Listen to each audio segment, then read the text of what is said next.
The wind carried a rasping sound across the late-day plain, dragging dust and the faint scent of dry grass through the air.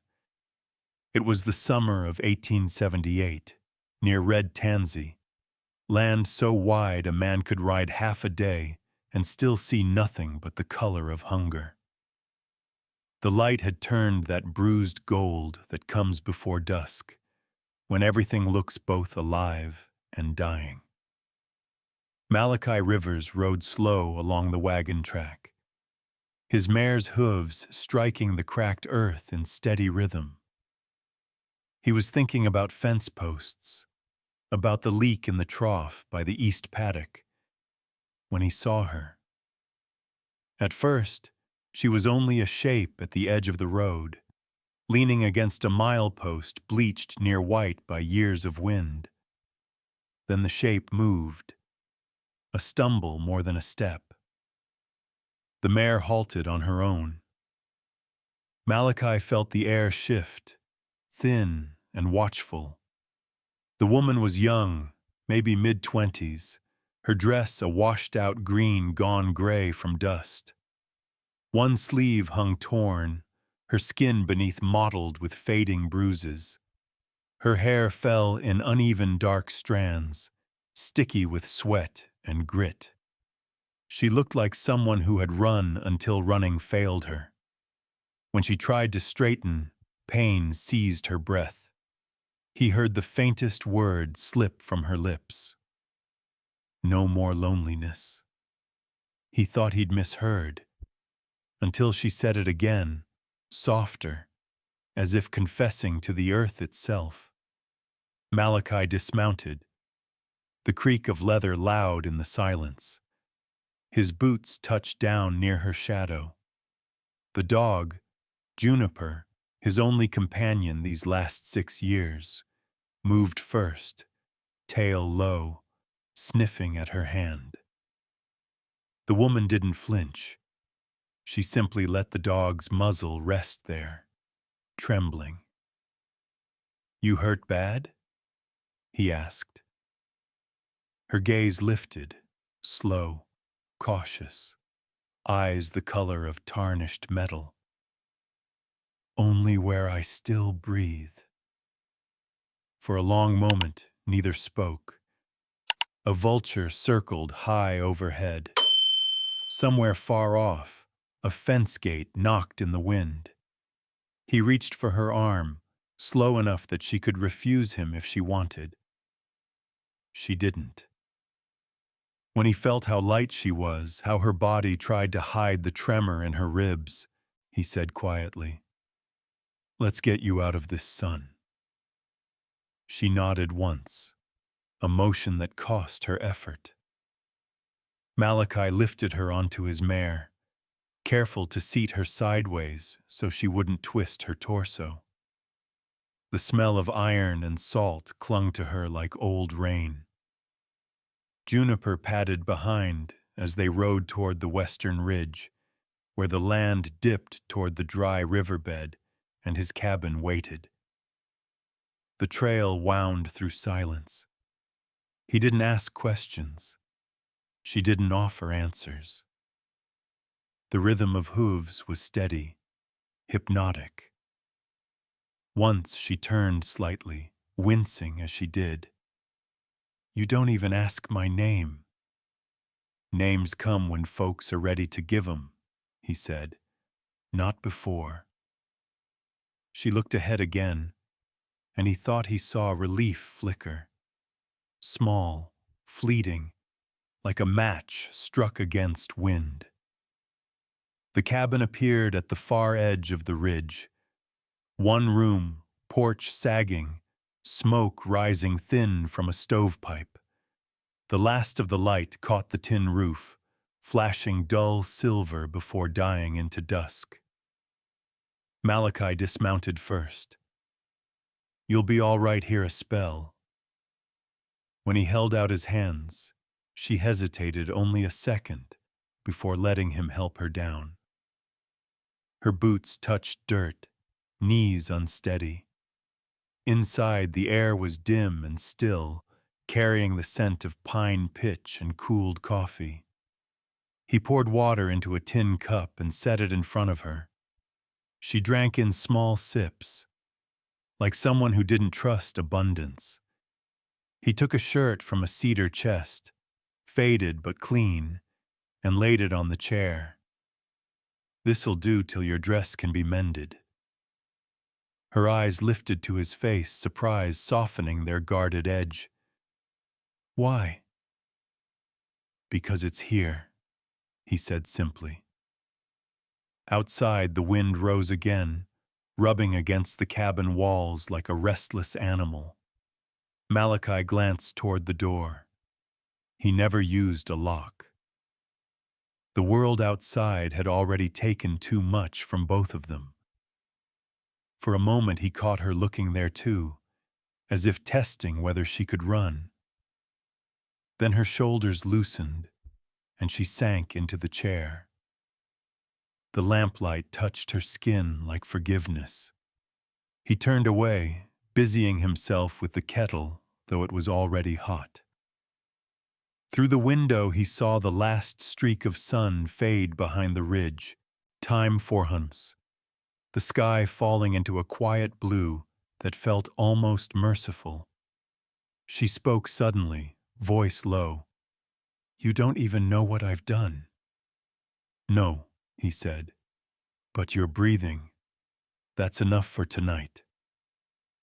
Her eyes lingered on him, unreadable. The dog settled by the door, ears twitching toward the dark. Outside, somewhere near the old milepost, something creaked once, wood against wind, or maybe it was only memory making sound. Malachi stood still, listening. The air between them taut with the kind of silence that doesn't end, only deepens. Night came down slow and heavy, the kind that made the land disappear beyond the reach of a single lamp. The cabin walls glowed in a faint amber, the air steeped in the smell of pine smoke and damp cloth. Outside, the wind had quieted, leaving only the whisper of crickets and the soft creak of boards settling with the cool. Lark sat by the small table, her hands wrapped around the tin cup as if to draw something steady from its warmth. The shirt he'd given her hung loose at the shoulders. Juniper lay stretched near the door, one ear flicking at the smallest sound. Malachi poured more water into the kettle, though neither of them had spoken enough to need it. He wasn't a man of chatter, and she wasn't in shape to offer any. Still, the silence between them didn't hurt. It was the kind that left space for breath. "You can rest in the cot by the stove," he said finally, voice low, careful. "I'll stay out here." She looked toward the corner he meant. The bed was narrow, clean enough, with a folded quilt faded by washing. "It's fine," she murmured. "I haven't slept indoors in a while." "How long's a while?" Her eyes dropped to the floorboards. "Long enough." The wind rattled the shutters once, then stilled. Malachi moved to set another log on the fire. In the light, his hands looked older than his years, nicked and rough from tools and rope. He caught her watching him. "You hungry?" She shook her head, but her stomach answered for her. He cut a slice of bread, set it beside the cup. She hesitated, then ate. Small bites, slow, like each one needed permission. When she finished, he nodded toward the chair across from her.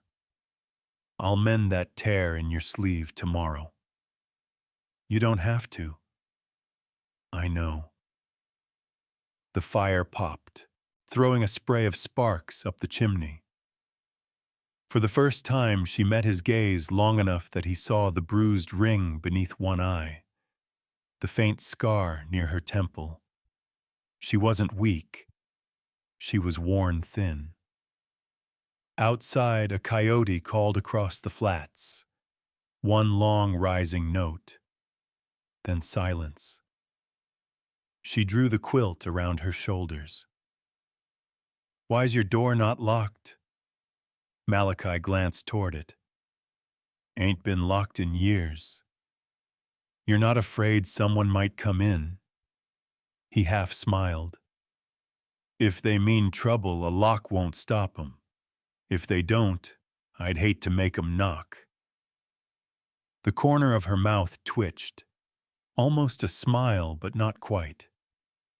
"That's foolish." "Maybe." The quiet settled again, soft but full. Lark leaned back, the weight of exhaustion pulling her under. Her eyes drifted closed, then opened halfway. "You said this place has a name?" "The dried-up river," he said after a moment. "Dry river. Land used to run water here before the droughts." "Do you miss it? The river?" "Sometimes," he said. "But the ground remembers. You can still smell it after rain." He didn't add that rain hadn't come in months. When she finally slept, her breathing was shallow but even. Malachi pulled the lamp wick down until the room dimmed to gold and shadow. The dog lifted its head, nose twitching toward the door. He followed its gaze. Through the crack in the shutters, a faint movement. Nothing clear. Only a shift where darkness should have stayed still. He stepped to the window, slow, the floor creaking beneath his boots. The night outside looked empty. Still, something in him prickled, the way a man senses a storm before it forms. He reached for the rifle resting against the wall but didn't lift it. The habit of caution was old, but the fear was not for himself this time. He turned back to the room. Lark stirred, caught between dream and waking. Her voice was barely there. "It's too quiet." "Quiet's all right," he said, though he wasn't sure he believed it. He sat near the stove, eyes on the flickering light, listening for the smallest change in the wind. Somewhere out in that darkness, maybe miles off, a horse's hoof struck a single hollow beat, then nothing. Malachi leaned forward, elbows on his knees, the silence pressing close again. Thick, watchful, almost human. Dawn came pale and slow, a thin light slipping through the slats of the window. The fire had burned down to ash and quiet coals. Malachi stirred before the birds did, as he always did, rising to a world still half-dream. Outside, the plains were hushed, waiting for the first warmth to reach them. He poured water into the basin, washing his face in silence. The mirror nailed to the wall was cracked in two lines, slicing his reflection into pieces that never fit. Behind him, he heard movement, the soft drag of bare feet against the floor. Lark stood near the cot, hair loose, the shirt he'd given her falling to her knees. She looked better, though her steps were careful, one hand still pressed to her ribs. "I thought you'd be gone," she said. "I don't leave before light." She glanced toward the door, where Juniper lay sprawled, tail tapping once in greeting. The smell of coffee drifted from the stove. Malachi handed her a tin mug. "Careful, it's hot." She took it with both hands, nodding a thank you she didn't say aloud. Steam rose between them, a small fog that blurred everything sharp. For a while they drank in silence. Then she said, "You live here alone?" "Been that way a while." "No wife?" "No." He didn't add the rest, that there'd been no one since the war, since the dust took his brother, since the land taught him solitude could be its own kind of survival. Lark set the mug down. "You don't talk much." "I work better than I talk."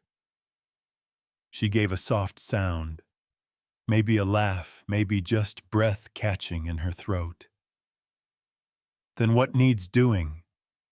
He hesitated, then nodded toward the broom in the corner. "Floor could use a sweep if it doesn't hurt you none." She moved to get it, wincing with the first bend. "Hurts either way," she said, voice steady, and began to sweep. Dust lifted in lazy clouds, catching sunlight that had begun to slip through the window.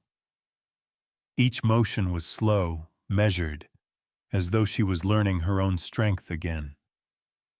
Malachi watched for a while, fixing the latch on the window, patching where the wood had split. Every so often she'd stop, pressing a hand to her ribs, then start again. "Don't push too hard," he said. "If I don't move, I'll break from the inside."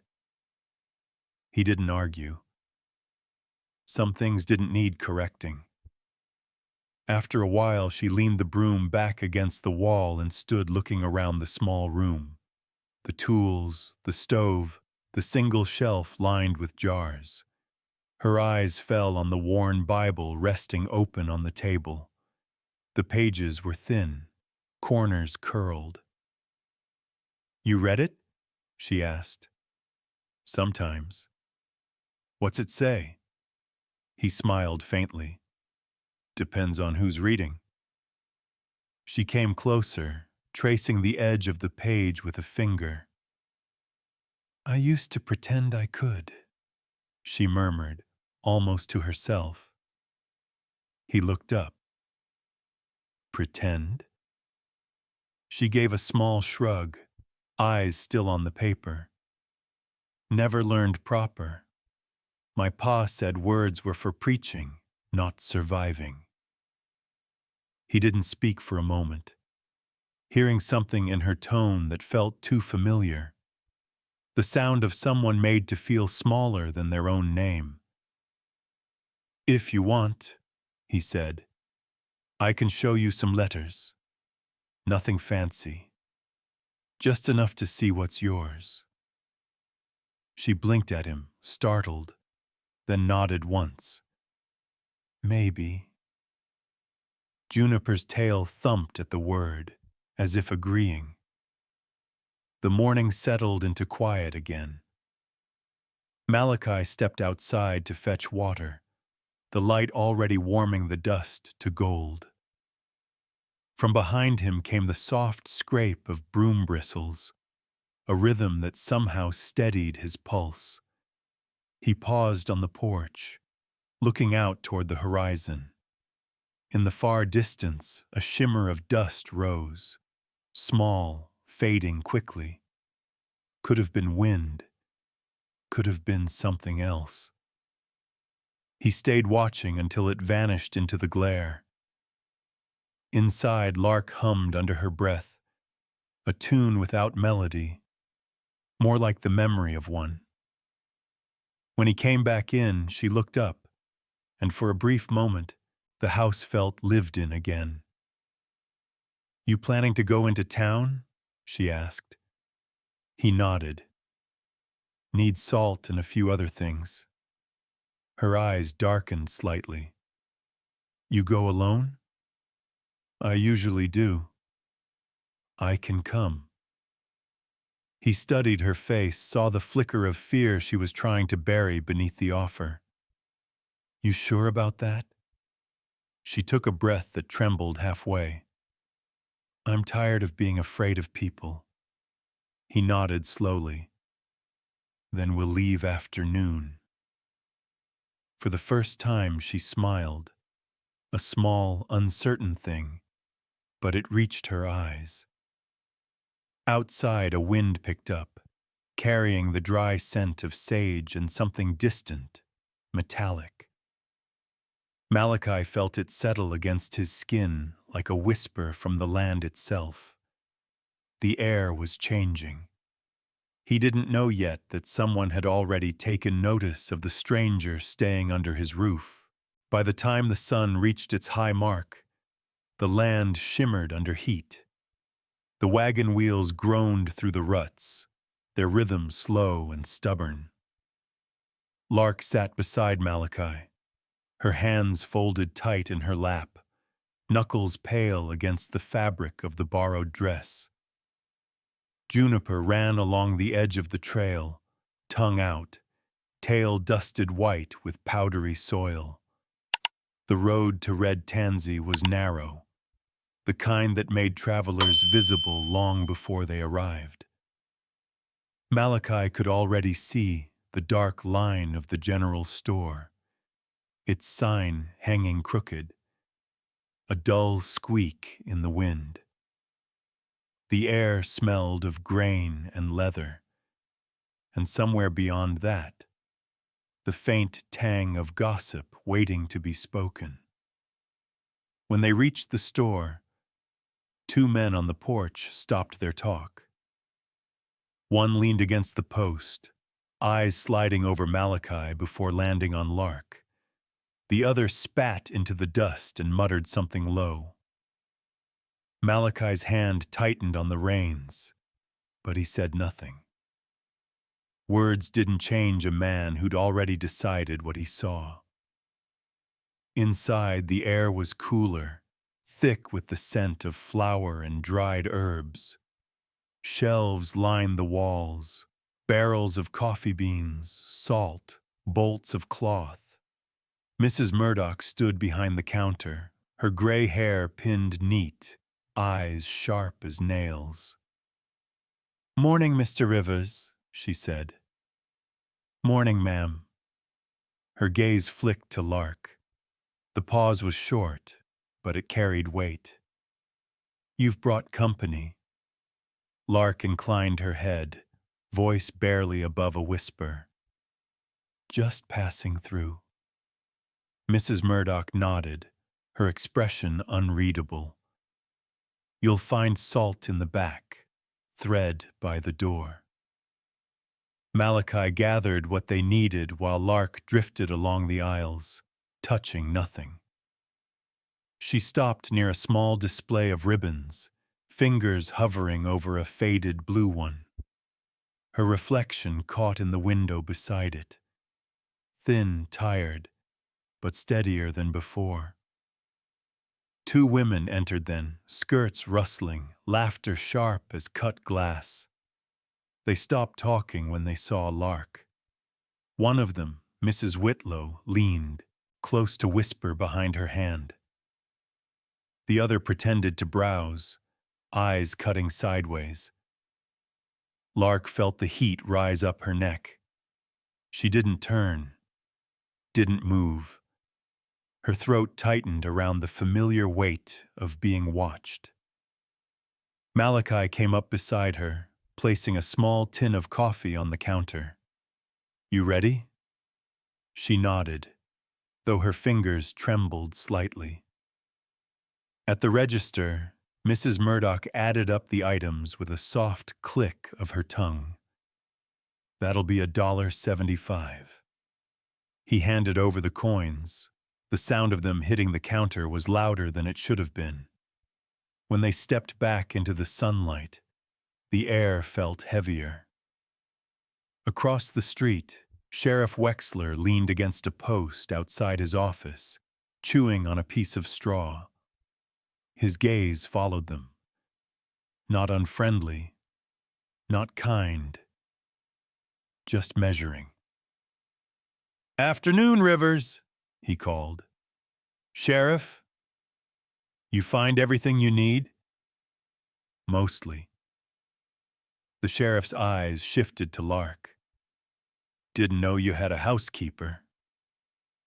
Malachi's tone stayed even. Didn't know I needed permission. The sheriff smiled without humor. Red Tansy's a small town. Folks notice new faces. Guess they'll get used to it.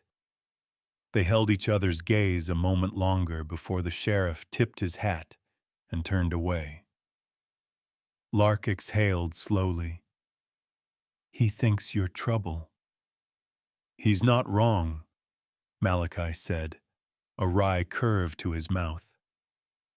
She looked at him then, the edge of fear softening into something else. Curiosity, maybe trust. They climbed into the wagon. Juniper jumped up, settling between their boots. The trail home stretched long and sunlit, framed by tall sagebrush swaying under the wind. For the first time since leaving the store, Lark spoke. Why didn't you say anything to them? 'Cause noise don't change what's true. What is true?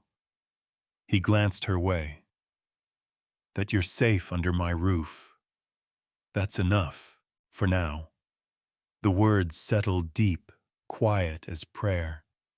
As the wagon crested the ridge, Lark looked back once. In the distance, near the store's porch, a rider had paused, his hat brim low, his horse stamping at the dust. She couldn't see his face, but something about the stillness chilled her. When she turned back, Malachi was watching the road ahead, unaware or pretending to be. The air hummed faintly, heavy with heat and something unseen waiting to move. By the time they reached the cabin, the sun had lowered, spilling its gold across the dry fields. Lark stepped down, clutching the thread she'd bought. Inside, the lamp was cold, the shadows long. She turned to Malachi. I'm not afraid of them, she said, though her voice wavered. I know, he replied, but fear's not what hurts a person most. It's what comes after. She looked past him, toward the distant road, where dust still hung in the light. Somewhere out there, a rider was turning his horse, following the wind back the way they'd come. The night settled gentle, but not quiet. Crickets sang from the tall grass, and the wind brushed against the cabin like a hand smoothing down rough memory. Inside, the lamplight burned low, golden and steady. Malachi sat at the small table, sleeves rolled, mending the strap of a saddle. Each pull of the needle made a soft, dry sound. Lark sat across from him, the thread she bought that morning coiled neatly in her palm. She'd eaten little at supper, said even less. The long ride and the stares of Red Tansy still clung to her shoulders like dust that wouldn't shake loose. He glanced up once, found her looking at the lamp flame. You can rest, he said quietly. She shook her head. When it's dark, I can't. He set the leather aside, waiting. Out there, she said, eyes on the wall. It was always dark before anything happened. You learned to listen for what you couldn't see. He nodded, understanding without asking. You're safe here. I know, but my mind doesn't. For a while, the only sound was the ticking of the clock on the shelf. Then Lark reached for the Bible lying open near the lamp. Her fingers hovered over the page like she was touching something sacred or forbidden. What does this part say? She asked. Malachi leaned closer. It says, you are chosen. Her mouth curved faintly. Chosen for what? He smiled, the kind that came slow. That's the part no one tells you. You get to decide. She traced the word again. The letters meant nothing yet, just shapes caught in shadow. Her voice softened. Could you show me how to read it? He hesitated, then turned the book so the page faced her. You sure? Lark nodded.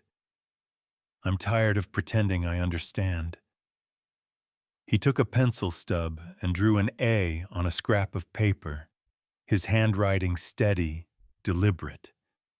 This one's A, like air, or apple, if we had any left.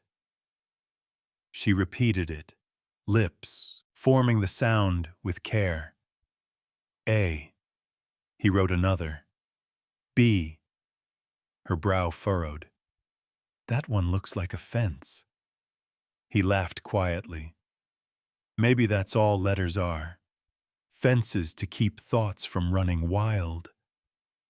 Her eyes lifted to his, and for a heartbeat the air shifted, less wary, more alive. Then I want a key, she said. He passed her the pencil. Then start here. Her hand trembled slightly as she traced the first line. The graphite broke, leaving a faint gray smear on the page. Guess I'm not made for this. You're made for living, he said. Writing comes second. They worked until the lamp burned lower, her letters uneven but true. Juniper had fallen asleep by the door, tail twitching with dreams. When she finally leaned back, the page bore her name in shaky strokes. Lark. She looked at it for a long time, eyes shining in the soft light. That's you, Malachi said. Now it's yours. She whispered it once under her breath, tasting the shape of her own name. Feels strange to see it. Strange good or strange bad. Like something that was always there, just waiting for me to notice. He nodded. That's how truth feels. Outside, the wind shifted, carrying the smell of rain that might not come. The lamp flickered. For a moment, shadows climbed the walls, long and restless. Lark turned the page, finger tracing more words she couldn't yet read. There's so much of it, she said. All these things people know. You got time, he answered. Ain't no rush to be anyone but yourself. She smiled, small but certain. I'd forgotten there was a choice. Malachi didn't answer. His gaze drifted toward the window, where the night pressed close, thick and watchful. Somewhere beyond the ridge, a faint glimmer moved. Maybe a rider's lantern. Maybe nothing at all. He felt it like a warning, but he didn't move. Not yet. Lark saw the way his eyes changed. What is it? Could be wind light, he said. Could be something else. Her fingers tightened on the pencil. If it's him, it ain't, Malachi cut in softly. And if it is, we'll deal with it come morning. She looked at him a long moment, then nodded. All right. He reached over, turned down the wick. The light shrank to a single trembling halo before fading. In the dark, the air was filled with the faint scent of smoke and graphite, and the slow breathing of two people learning, for the first time in a long while, that silence could hold safety too. Morning broke clean, sharp, with a chill that carried the smell of iron from the east. The sun was still low when Malachi stepped out to the yard, hammer in hand, fixing the hinge on the barn gate. The air felt off, too still, too heavy. Even Juniper stayed close, tail low, head tilted toward the road, as if listening to something coming before it came. Inside, Lark was folding the shirt she had mended for him, neat seams across faded cloth. Her fingers worked slow, the rhythm of small peace. She didn't notice the sound right away. Hoofbeats, steady and deliberate, not the quick, wandering kind. When she did, her body stiffened. The air in the room turned tight. Malachi straightened. The rider appeared out of the light like a shadow stepping forward. Tall, broad-shouldered, coat dark against the morning. Behind him, a second figure, Sheriff Wexler, kept his horse a few paces back. The first man reined in at the gate. His voice carried easy, smooth as oil. "Didn't expect to find company out this far." Malachi rested the hammer on the fence post. "You found it anyway." "Looks that way." The man dismounted, dust rising around his boots. He brushed off his gloves and smiled the kind of smile that hides a blade. "Name's Conrad Bale. You got something of mine." Malachi didn't look at the sheriff. He didn't have to. "Don't reckon I do." Conrad's gaze shifted toward the porch, where Lark now stood half hidden behind the door frame. "There she is," he said softly. "Told you I'd find you, Bella." The name hit the air like a slap. Lark's breath caught. Her hands gripped the edge of the door. "Don't call me that." Conrad tilted his head. "You think changing your name changes what you are?" Malachi moved then, slow, deliberate, stepping between the man and the porch. "She doesn't belong to you." Conrad's eyes narrowed. "Belong?" he echoed, feigning surprise. "She's my wife by law. She's under my roof," Malachi said. "And here she's free." The sheriff shifted in his saddle, uncomfortable but said nothing. Conrad gave a short laugh. "You think your say counts more than paper and promise? You think this place makes you judge?" "No," Malachi answered evenly. "But it makes me responsible." For a long moment, no one spoke. The wind moved a scrap of hay across the yard, light as breath. Then Conrad's smile vanished. "You don't know what she's done. You think she's some lost thing, but she's a liar, a thief." Malachi didn't blink. "You got proof?" "Don't need it. I was there." "Then you know enough to leave." The sheriff finally spoke, voice careful. "Malachi, man's claiming—" "Claim all he wants," Malachi cut in. "But there's no claim worth more than a heartbeat. And she's got hers right where she's standing." Conrad's jaw tightened. "You sure you want to stand in this, Rivers? Folks in town barely stomach you as it is. You take up for her, you take what's coming." Malachi's hand settled on the fence rail, the knuckles white but steady. "Then I'll take it." The silence that followed was sharp enough to cut. Lark had come down from the porch now, her bare feet silent in the dust. "Conrad," she said, voice shaking but clear. "Belonging to you meant bruises no one could see." It meant being told I was lucky to breathe your air. I'm done being lucky. He looked at her, anger and disbelief tangling in his face. You'll regret this, he hissed. Maybe, she said, but I'll regret it free. Malachi stepped closer to the gate, the distance between them only a few boards wide. You've got your answer. Ride home. Conrad's eyes flicked to the sheriff, searching for backup. But Wexler only shifted again, uneasy, not ready to draw sides.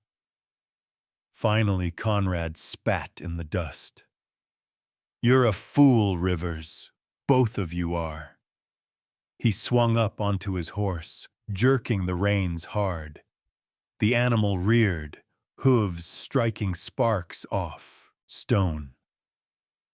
This isn't done, he threw over his shoulder. I'll be back, with the law if I have to. They watched him ride off, the sound of hooves echoing long after he vanished into the glare. The sheriff lingered a moment longer, hat low, eyes unreadable. You're stirring deep water, Malachi, he said quietly. Maybe it needed stirring. The sheriff nodded once, then turned his horse, dust swallowing him too. For a time, neither Malachi nor Lark moved. The yard was still again, the air thick with what hadn't been said. She looked at him, voice small but sure. He won't stop. I know. What do we do? He looked toward the road, where the horizon shimmered gold. We keep living, he said. That's what they never expect. She nodded slowly. Her hands were shaking, but her eyes were steady. Inside, the kettle began to whistle, sharp and sudden, startling the silence. Juniper barked once, then fell quiet. The wind shifted west, brushing the open gate. Malachi reached out and closed it. Not to keep her in, but to keep what was outside from stepping closer just yet. The wind stayed restless for days after Conrad's visit, as though the land itself hadn't yet decided whether to settle. Each night, Malachi checked the gate, not for fear, but out of habit, a rhythm of caution learned long ago. The rifle remained behind the door, untouched. Lark never asked him to lock it. On the third evening, clouds gathered low, gray as wet iron. The air smelled of rain that might change its mind. Malachi sat on the porch, mending a bridle strap, the light fading soft over the ridge. Lark stood at the threshold, holding a bowl of scraps for Juniper. Her hands trembled slightly, though her voice didn't. You knew he'd come, she said. I did. Then why keep the door open? He looked up from his work, eyes steady on hers. Because locks don't make a home. People do. She set the bowl down, watching the dog eat, her jaw working like she was chewing words she didn't yet want to speak. You ever lose a home? He smiled, faint, tired. A few. One to fire, one to paper, one to pride. Paper.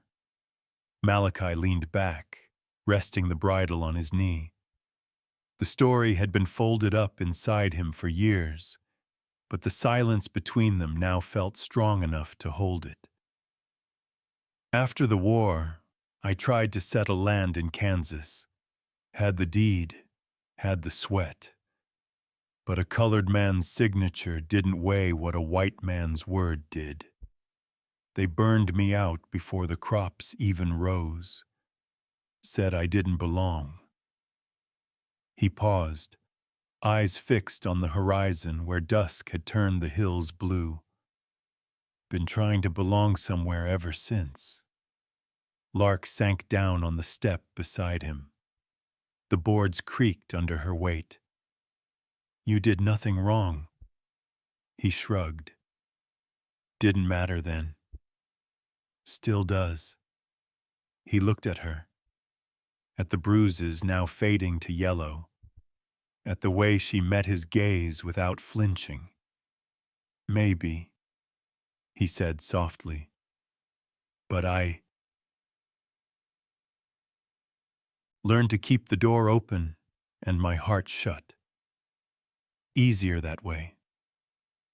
She studied him a long moment, then whispered, Maybe you've got them backward. Malachi didn't answer. The wind picked up, scattering a few dry leaves across the porch. Juniper lifted his head, sniffing the air before curling back down. Lark reached for the bridle strap in his hands. Let me, she said. He hesitated, then handed it to her. She worked the needle through the leather, clumsy but determined. If something breaks, she murmured, it doesn't mean it was weak. It just means it was used. He watched her fingers move, slow and sure despite the tremor. A warmth crept through the spaces in his chest he hadn't noticed were empty. When she finished, the stitching was uneven but firm. She set it down between them. See? It holds. It does, he said. A silence followed, long, full, not heavy. Rain began to tap on the roof, slow at first, then steadier. The smell of wet sage drifted in. Lark turned her face toward it, eyes half closed. That sound used to scare me, she said. I thought storms meant something bad was coming. And now? Now it sounds like breathing. Malachi watched her for a while, then stood, moving toward the door. He left it wide open. The rain hit the threshold, soft and silver. She looked up at him, puzzled. Let it come in a little, he said. Maybe the place needs washing, same as we do. She smiled then, small but real. You keep doing that. What? Letting me unlearn things. He leaned against the frame, listening to the soft rhythm of the rain. Guess we're both learning something. For a time, neither spoke. The sound filled the space between heartbeats. The fire inside hissed and settled. Then Lark said, almost to herself, I'll stand by this door till you can open it for real. He turned, meeting her eyes. What do you mean? You keep it open for the world, but not for yourself. Someone's got to hold it from the inside. He wanted to say something, but the words caught somewhere deep. He only nodded once.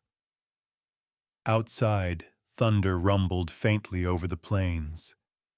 Juniper rose, padded toward the open door, and sat facing the rain like a sentry at peace. Malachi watched the water slide across the threshold, felt it touch his boots, cool and clean. The rain wasn't asking permission to enter. It simply did. And maybe that was the lesson. When the lightning flashed, Lark reached out, not to steady herself, but to rest her hand over his, brief and sure. It's all right, she said. It's just a storm. He looked down at their joined hands, at the line of light crossing both skins, dark and pale. Yeah, he said softly. Just a storm.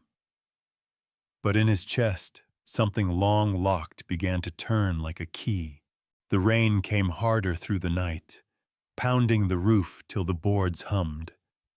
By morning, the world had turned the color of pewter, the fields slick, the air heavy with the clean scent of soil waking after too long a sleep. The dry river finally carried a thin stream again, whispering as it moved. Malachi stood on the porch, bareheaded, rain sliding down his temples. He hadn't seen the land drink this deep in years. Behind him, Lark stepped out, a shawl drawn around her shoulders, hair damp and curling against her neck. "It's different after a storm," she said softly. "It always is." She came beside him, eyes on the soaked earth. "You think it'll last?" He shrugged. "Don't matter if it don't. The ground remembers the taste." Juniper trotted down into the yard, nose to the mud, tail flicking. The dog's paws splashed through puddles, careless and joyful. For the first time, Lark laughed, quiet, unsure, as if the sound had been waiting behind her ribs all this time. Malachi turned toward her. "Haven't heard that before." Her cheeks flushed. "Didn't know I still could." He smiled, faint but true. "Guess the land ain't the only thing waking up." She looked at the small cloth bag hanging by the door, the one filled with cotton seeds Malachi had set aside seasons ago and never planted. "Those still any good?" "Only one way to find out." The rain softened to a mist, the air warm against their skin. They carried the seeds out to the small patch by the porch, where the ground stayed dark and soft. Lark knelt first, pressing her hands into the mud. It clung to her fingers, thick and real. "Feels alive," she murmured. "Everything does when you stop running from it." They worked together, quiet but in rhythm, he loosening soil, she tucking seeds into it, a row at a time. The rain began again, light, steady, like approval. When they finished, she sat back on her heels, breath shallow but easy. Her dress was spattered, her hands streaked with earth. "I used to hate dirt," she said. "He said it made me look like what I was, nothing." Malachi crouched beside her. "He was wrong." "How do you know?" "'Cause this looks like work, not shame." Her eyes shone, wet with more than rain. "Then maybe I can start again." He nodded. "You already did." They went inside, peeling off damp clothes, the smell of wet air following them in. Malachi built a small fire, the flames catching slow, crackling bright. Lark stood near it, palms extended toward the heat. "I used to think storms came to take things," she said. "Maybe they just remind you what's still here." He didn't answer, just handed her a tin cup of coffee, the steam curling between them. Their fingers brushed as she took it, brief but enough. Juniper barked suddenly, low and curious, and trotted to the open door. A single feather, gray and white, had blown against the step, caught in a puddle. Lark bent to pick it up. "Looks like a gift." "From who?" "Wind, maybe," she said, turning it in her fingers. or something that knows where we've been. She tucked the feather into the wooden frame above the doorway. There, she said softly. Now the house will know which way the wind's blowing. Outside, the rain slowed again. The fields shimmered, streaked with water and silver light. The seeds they'd planted were buried deep now, waiting for sun. Malachi leaned against the post, arms crossed, watching her. The lamplight touched her hair, making it glow faintly against the gray of the day. You ever think maybe you were meant to end up here? She looked back at him, that small, tired smile returning. I think I was meant to stop running somewhere. You just happened to be standing there when I did. He laughed, quiet but real. I'll take that. The wind picked up again, rattling the feather where she'd placed it. The sound was soft, steady, a whisper through wood. Lark tilted her head. Hear that? Yeah. Feels like it's saying thank you. He met her gaze, the space between them full of rainlight and something that didn't need words. When night came, the air held the smell of wet grass and beginnings. They sat on the porch steps, shoulder to shoulder, watching the sky clear. Far off, lightning still blinked faintly, retreating beyond the hills. Lark's voice broke the silence. You think peace can last out here? Malachi thought of Conrad's threats, of papers and names, of doors that never locked. Long as we keep choosing it, he said. She nodded, leaning her head lightly against his arm. Then I'll keep choosing. A breeze passed, cool and alive, stirring the feather above the door. Somewhere beyond the ridge, a single horse neighed, a faraway echo swallowed by the wind. Malachi's eyes flicked toward the sound. Storm's over, he said quietly. Maybe, Lark whispered. Or maybe it just changed shape. The sun returned soft, pale after days of rain. The air felt washed clean, almost gentle. Down by the fence line, Malachi checked the posts, the damp soil sinking beneath his boots. From the porch, Lark watched him work, sleeves rolled to her elbows, the borrowed shirt of his hanging loose. Juniper trailed between them, nose to the ground, tail wagging lazy in the light. Looks like the earth's got its color back, she called. Malachi smiled faintly. Always did. Just needed a drink. He finished tightening the last wire and straightened, glancing toward the porch. Lark was already gathering a basket. You're heading somewhere? Back to town, she said. We're out of soap and coffee. He hesitated, eyes narrowing toward the open plain that led to red tansy. You sure you want that? She met his gaze steady. I won't hide forever. He saw something new in her face. Resolve, not bravado. The bruises were nearly gone now, leaving only thin traces of memory. All right then, he said. We'll go after noon. By the time they reached Red Tansy, the streets shimmered under the mild sun. The town looked smaller than before, less cruel somehow.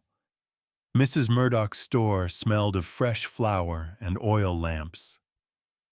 Well, the old woman said when she saw them, didn't think you'd stay away long, Mr. Rivers. Hard to stay gone when you need coffee. Her eyes flicked to Lark. And you, dear, you look better.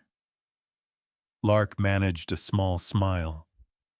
Feels better, too. Mrs. Murdoch's tone softened, something motherly in it. That's good to hear.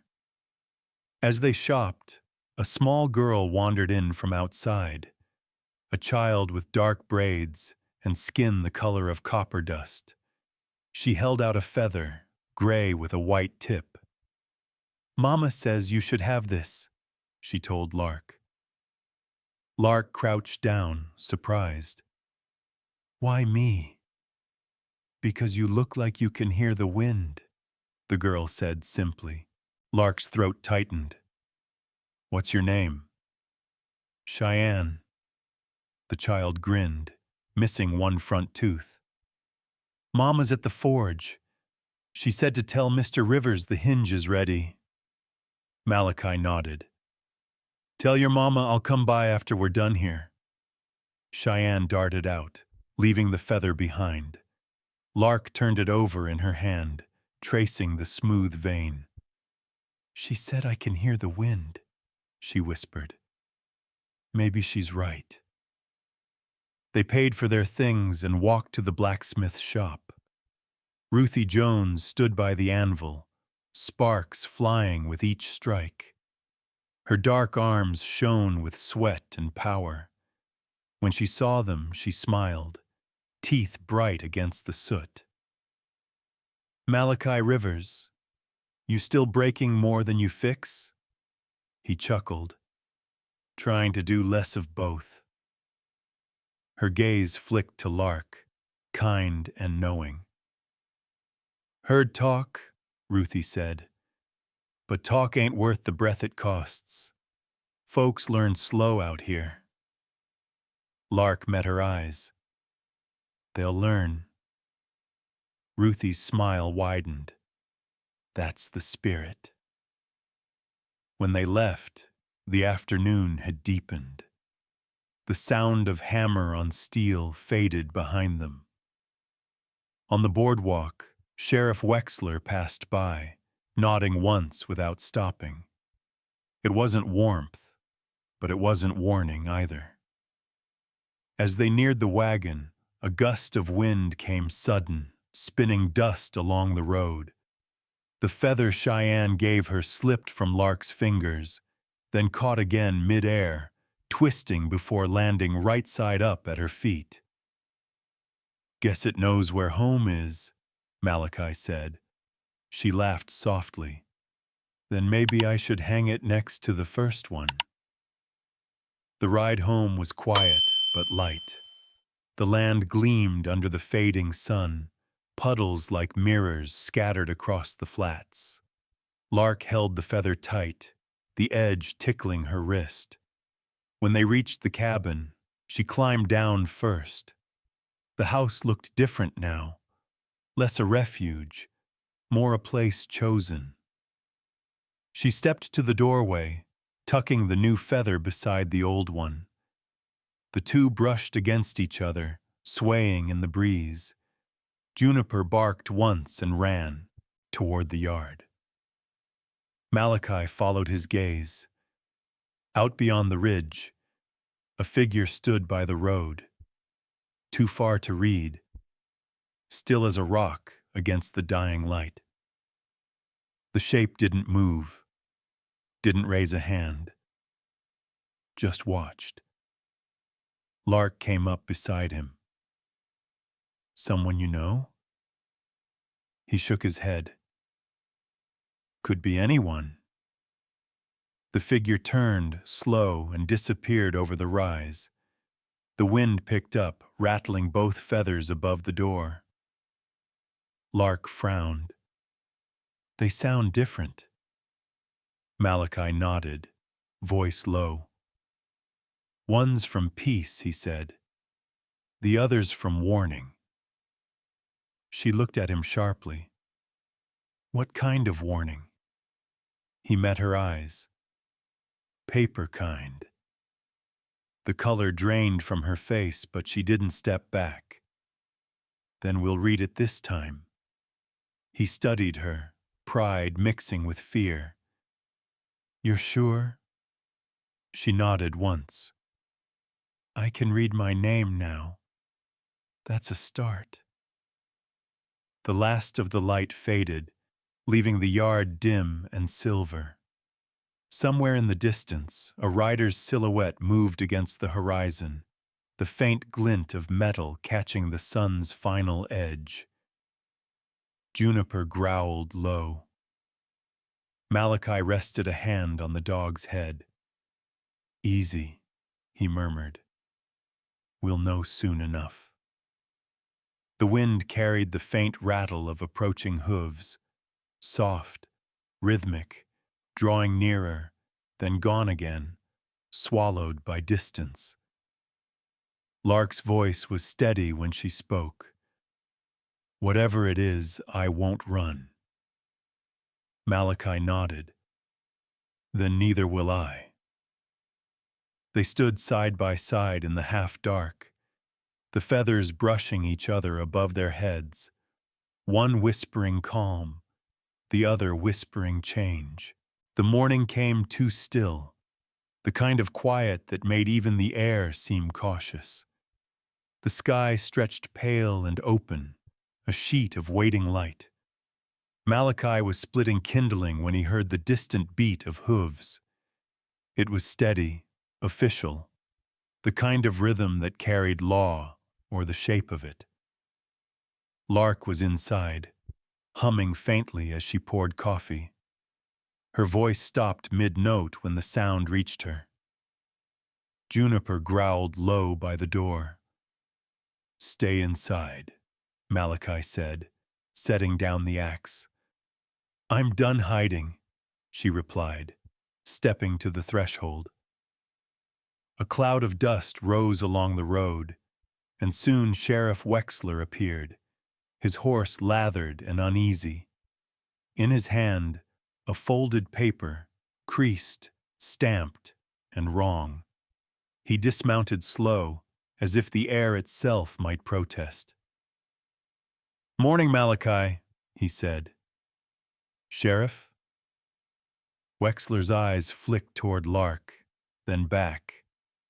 "Got something come through town, signed and sealed from St. Cloud County." He hesitated, then held the paper out. "Says here, there's an active warrant for one Isabella Bale." Lark stiffened at the name, her hand gripping the doorframe. "That's not my name anymore," she said. The sheriff's jaw twitched. "I ain't saying it is, just that I'm obliged to deliver it." Malachi took the paper but didn't unfold it. "And what's the charge?" "Petty theft, desertion of marital contract." Wexler's tone sounded tired, not cruel. "He must have paid good money to make it official." "He lied," Lark said, voice trembling. "He took everything, then said I took from him." "I believe you," the sheriff said softly. "But believing don't erase the ink." Malachi unfolded the page. Words crowded the paper, black and cruel. Near the bottom, the space for signature waited, blank, like a trap. "They expect her to sign it," Malachi muttered. "Standard procedure," Wexler said. "Acknowledge the notice. After that, well, it goes to court. If anyone bothers to show up for the likes of us." Malachi looked at him. "You brought it here. You can take it back." "Can't," the sheriff replied. "But I can give you time. A day, maybe two. Paper says she needs to sign in person at the town hall." He turned to Lark. "If you don't, he'll call it evasion." Lark's face had gone pale, but her voice held steady. "So either I let him claim me again, or I become an outlaw for leaving." "No," Malachi said. "You're not either."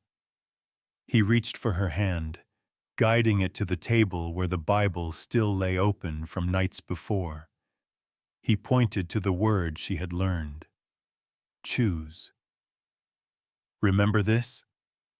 She nodded, eyes glistening. Then you know what to do. Her gaze dropped to the paper. The letters blurred, crawling across the page like ants.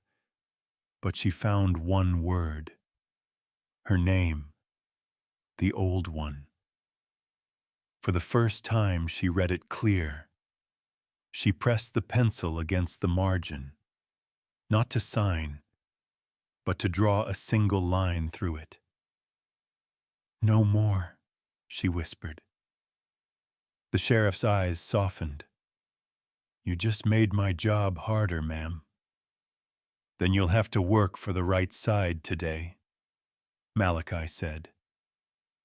Wexler sighed, rubbing a hand over his chin. You know he'll make noise in town. Let him. I'll try to stall him, the sheriff said finally. But if this goes public, you'll need to stand up for her, both of you. Malachi nodded. We will. Wexler mounted again, reins creaking in his gloved hands. Before riding off, he said, There's a verse you might want to remember, Rivers. The truth shall make you free. Sometimes you got to bleed a little before it does. When the dust settled behind him, the yard felt smaller, the light harsher. Lark sank into the chair, staring at the paper. I didn't think it could follow me here. It followed you, Malachi said, but it doesn't own you. Time 400 mems. She looked up at him, voice barely a breath. What if he brings them all this time? Then we stand where everyone can see.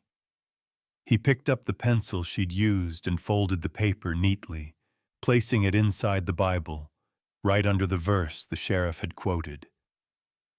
Tomorrow, he said, we go to Red Tansy. No running, no hiding. She nodded slowly, fear and courage tangled in the same breath. If I shake, promise you won't step between us. He met her eyes. Only if you stop standing. The faintest smile crossed her lips. Fair. Outside, the wind began again, brushing through the feathers above the door. One tapped the other, a soft rattle like words too quiet to catch. Malachi looked toward the horizon, where a thin line of dust was already rising in the distance. Looks like truth's on its way, he murmured. And we're not afraid of it, Lark said. Her hand slipped into his, steady now. Not anymore. The sound of hooves carried across the field again, distant but sure, a promise or a threat. No one could yet tell. The church bell in Red Tansy rang slow and heavy, its echo spilling across the dry hills like the pulse of judgment. Dust hung over the town's single street, stirred by the gathering of boots and whispers. Inside the old town hall, once a chapel, long before law replaced prayer, the benches filled with curious faces. Lark stood by the doorway, hands clasped, her breath trembling though her spine stayed straight. The green dress she had mended herself hung neatly, the seam at her waist barely visible. Beside her, Malachi stood still, hat in hand, face unreadable. His presence filled the room quietly, the way shade steadies sunlight. At the front, Sheriff Wexler cleared his throat. This hearing's called by request of Conrad Bale of St. Cloud County. Conrad stepped forward, his coat black despite the heat, his boots polished too fine for dust country. He smiled, thin and cold.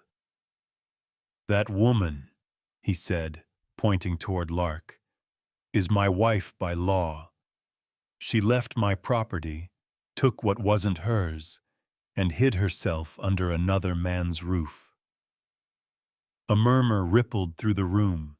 Mrs. Murdoch was seated near the front, her hands folded on her lap, eyes steady. Ruthie Jones stood along the wall, arms crossed, her face carved from quiet fire. Lark's fingers dug into the fabric of her dress, but she didn't flinch. Malachi took one half-step closer, just enough that she could feel his nearness. Sheriff Wexler's voice was even. "You've brought your claim, Mr. Bale. Let the woman speak." Conrad turned toward her, smirking. "Go ahead, Bella. Tell them how you belong to me." The name hit her like a stone, but she didn't look away. "That name," she said softly, "is not mine." Conrad laughed, sharp and cruel. "The papers say otherwise." He tossed a folded handkerchief onto the table, a fine silk one, embroidered. "I brought proof. She took this when she left. My mark's on it." Lark looked at the handkerchief, then at the crowd. "He's right," she said, her voice barely above a whisper. "I took it because it was mine." A ripple of surprise moved through the room.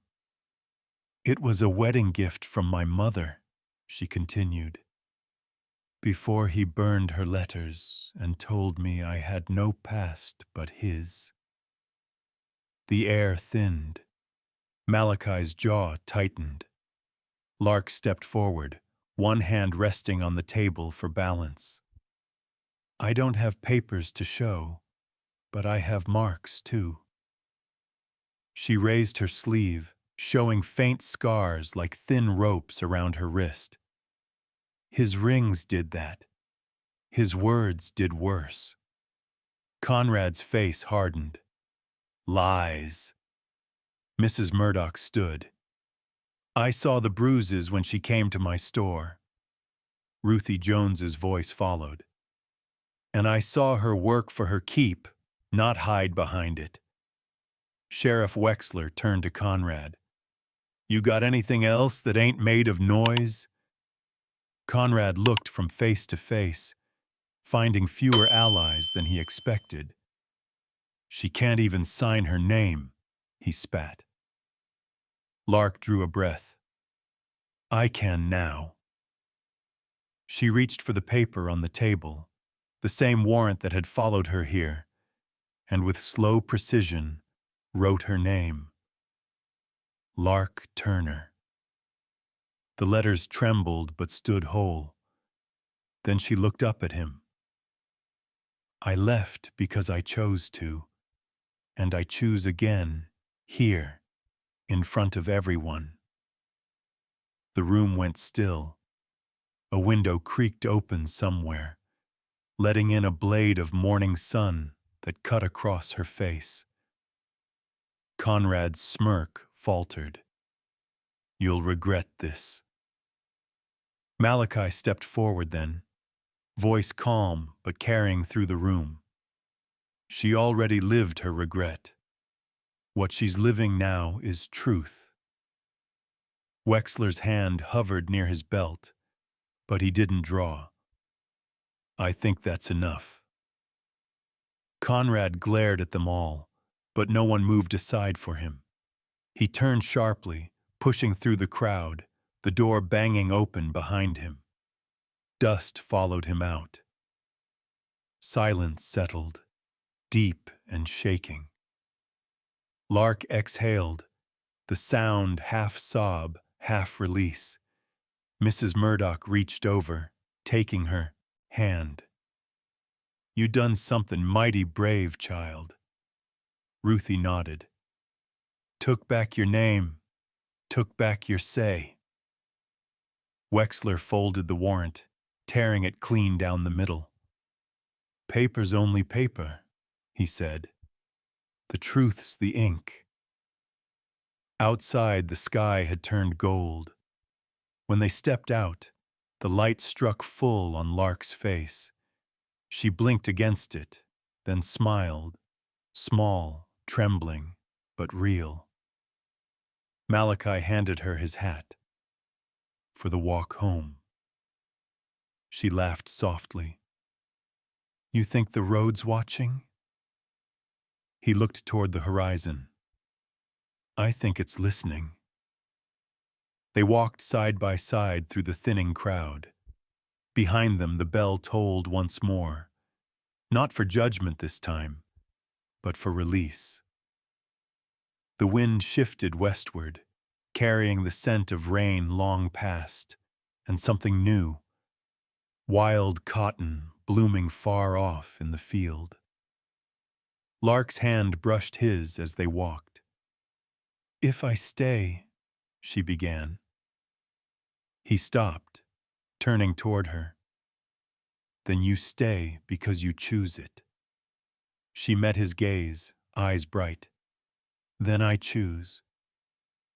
And together, they walked toward the sound of home. The sky had the color of quiet fire when they left Red Tansy behind. The bell still echoed faintly in the distance, folding itself into the wide silence of the plains. The road home shimmered with heat and dust, though the air felt cleaner, softer, like something had shifted in the bones of the land itself. Lark sat beside Malachi on the wagon seat, her hat brim shading her eyes, the hem of her green dress brushing the boards. Her hands rested loosely in her lap, the calluses on her fingers catching the light. Between them, the space hummed with unspoken peace, a kind that doesn't need proving. For a long time, neither spoke. The sound of the horses' hooves against the earth filled the air like a steady heartbeat. Every now and then, Malachi glanced sideways, catching the faint reflection of sunlight on her hair. She caught him once, and he smiled, small and shy. She smiled back, just enough. Past the ridge, the wind picked up, warm and easy. Lark breathed it in. "Feels different," she said softly. "Light always changes after a storm," Malachi replied. "But sometimes it's us who change, not the world." She turned toward him. "Maybe both." He nodded. "Maybe both." When they reached the cabin, the sun had dropped low, painting everything in shades of copper and rose. The porch glowed, and Juniper bounded out to meet them, barking once before circling their boots.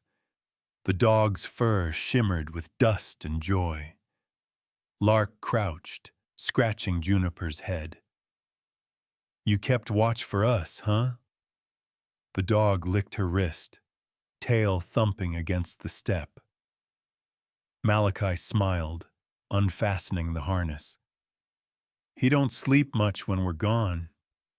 Guess he's got a bit of me in him." Inside, the cabin felt like another kind of air, still but alive, filled with traces of their days. The faint smell of coffee, a bowl drying by the stove, the Bible left open to the same page as before. The light came in through the small window, gold and forgiving. Lark stood a moment by the doorway. The two feathers above it swayed in the evening wind, one gray-white, one mottled brown. They brushed together softly, a small sound like breathing. "They found their rhythm," she said. "So did we," he answered. She turned to look at him fully now, and for a long second, neither moved. There was no fear left, no weight between them, just the stillness of recognition.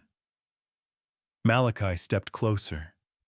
His voice was low when he said it, like something private between the walls and the wind. Stay.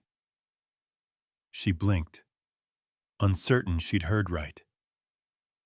Stay? He nodded once. As my wife. Her breath caught. You mean it? I don't speak words I don't mean. For a moment, everything in her seemed to still. The years of running, of silence, of being told she wasn't enough. All of it paused right there between his words. Then something broke open in her chest, quiet as a sigh. I don't have much to give, she said. No land, no kin, no name worth a thing. He shook his head. You've got a heart that didn't quit. That's more than most. Her lips trembled into a smile. Then yes, she whispered. I'll stay. He reached out, rough hands cradling her face, his thumb brushing away the rain, or maybe tears, on her cheek. Their foreheads touched, and for the first time, she didn't flinch. The lamplight flickered as if nodding approval. They married a week later, on a Sunday morning, when the clouds drifted soft and thin over red tansy. There was no music, no crowd, just the people who had stood beside truth when it mattered. Mrs. Murdoch brought a pie still warm from her oven. Ruthie Jones arrived with a sprig of cotton bloom, and little Cheyenne carried a ribbon the color of sky. The sheriff stood in his worn uniform, hat in hand, the lines around his eyes deep but kind. You ready? He asked, looking between them. Malachi nodded. More than ever. Lark's green dress had been mended one last time by her own hands. The torn seam was invisible now, the fabric stronger where it had once been weak. She wore no veil, only a single wild feather, Cheyenne's gift, tucked behind her ear. When the sheriff asked for vows, Malachi didn't look away. I don't have fancy words, he said, voice steady as the land beneath them. But I'll keep her safe as long as breath's in me. Not to own her, just to stand beside her. Lark's answer came soft but sure. And I'll stay, she said. Not because I have to, because I choose to. Ruthie smiled wide, wiping at her eyes. Mrs. Murdoch sniffed into her handkerchief. Even Wexler, who'd seen too many things go wrong in his time, managed a nod. When it was done, the wind rose just enough to lift Lark's feather skyward, a flash of pale silver against the morning.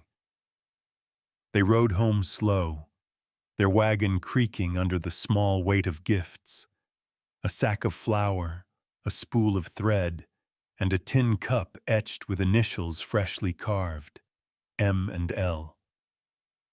The land rolled out before them, bright and new. The cotton patch by the porch shimmered faintly with green life. When the horse stopped, Malachi climbed down first, then reached a hand up to help her. She took it without hesitation. For a while they just stood there, watching the sun lean west. This is the first time I've come home and known it was mine, Lark said. Malachi smiled, thumb brushing her knuckles. It was yours the moment you stopped asking permission. She looked toward the open door. Then I guess I'll start putting things in order. Leave some out of place, he said gently, so we got reason to move around each other. She laughed, light and easy, and he thought it was the kind of sound a man could live on. Inside, she placed the cotton sprig in a chipped mug on the table. The torn warrant still lay beneath the Bible, half burned now, half forgiven. The smell of coffee and fresh air mixed in the room, simple and clean.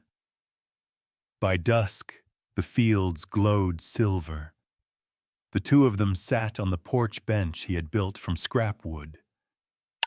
Juniper lay at their feet, breathing, slow.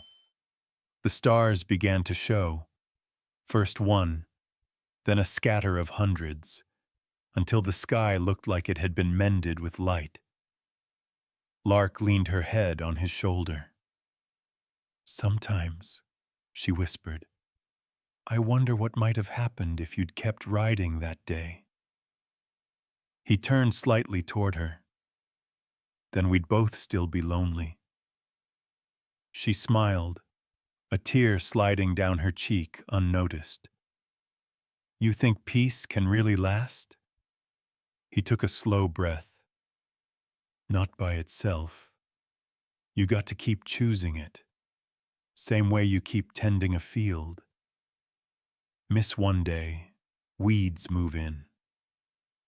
She nodded. Then I'll choose every day. He looked down at her hand resting on his.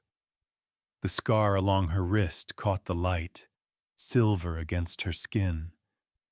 Without thinking, he lifted it to his lips. Then so will I. A long moment passed before either spoke again. The night deepened, wrapping the world in a soft hum of crickets and wind. You ever wonder, she said finally, if the land remembers what happens on it? Always, he said. But it don't hold grudges. It just grows where it's given the chance. Her eyes lifted toward the horizon. Then we'll grow too. Somewhere near the old milepost, a dove called, a low, tender note, carrying through the dark. It was the same sound that had filled the air that first evening when he'd found her half fallen by the road. Only now it didn't sound like sorrow. It sounded like home. Malachi reached for the lamp beside them, dimming its flame until only the faint glow remained. The light caught her face soft and calm, and in her eyes he saw the reflection of stars, small but countless. She whispered, If tomorrow comes hard, promise we'll still sit here when it's over. We will, he said. And if someday the world forgets us, he smiled, then the cotton will remember. Lark exhaled, leaning into him. The air was cool now, sweet with the scent of the earth. The door behind them stood open, the latch still untouched, because there was nothing left to fear locking out. The wind moved gently through the yard, brushing over the young cotton shoots. Their leaves quivered, catching moonlight. Malachi watched them a long time before he spoke again. Tomorrow, we water them. Lark closed her eyes, the faintest smile at the corner of her mouth. Tomorrow, she echoed. The night deepened. Juniper's breathing slowed to a steady rhythm, a soft heartbeat against the wooden boards. The feathers above the doorway stirred once, twice, then fell still, perfectly balanced. Out across the plains, the world exhaled, dust settling, stars pulsing, the land alive again beneath their quiet. And for the first time in years, Malachi Rivers felt the truth of it all. That love doesn't have to burn to be real. Sometimes it just sits beside you in the dark, breathing the same air. And that's enough to keep the whole world turning. He looked down at her sleeping form, the warmth of her hand in his, and whispered, "You're home now."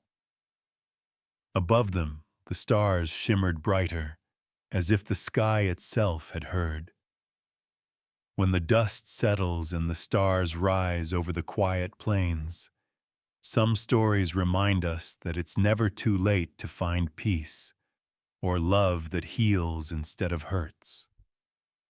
If Lark and Malachi's gentle courage touched your heart tonight, share your thoughts below. Tell us where you're watching from.